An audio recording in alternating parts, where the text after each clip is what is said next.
Agora, tel est le nom de la maison diocésaine rue Bellevue, à proximité de la gare et du futur établissement scolaire FANB.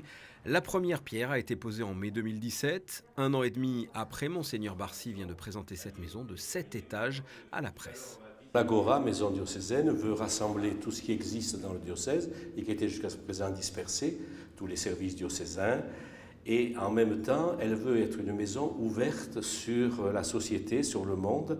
C'est la double fonction, à la fois rassembler et en même temps s'ouvrir aux autres. Comme dit le pape François, aller aux périphéries, mais pas forcément les périphéries géographiques, mais les périphéries, ceux qui sont loin du Christ et de l'Église. La maison diocésaine en quelques chiffres, 7 étages, 1800 mètres carrés de surface, une chapelle, 5 salles, 9 bureaux, une bibliothèque, une salle d'archives, 2 tisaneries, 2 studios d'accueil et un appartement pour le responsable de l'Agora, le père Julien Golino.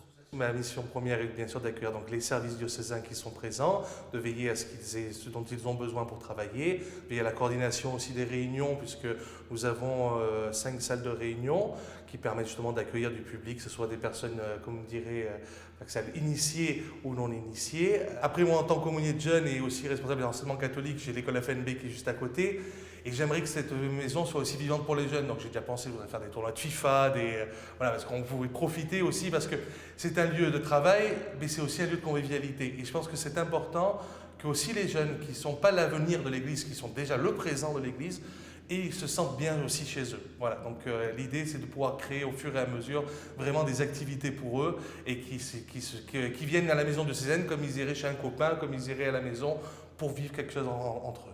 Le diocèse poursuit son appel aux dons. Il manque encore un peu plus de 2 millions d'euros pour arriver au budget global du coût de cette maison qui est de 12 millions et 350 000 euros.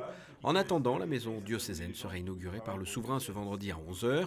Le lendemain, samedi, de 10 h à 17 h, une grande journée portes ouvertes sera organisée avec de nombreuses animations.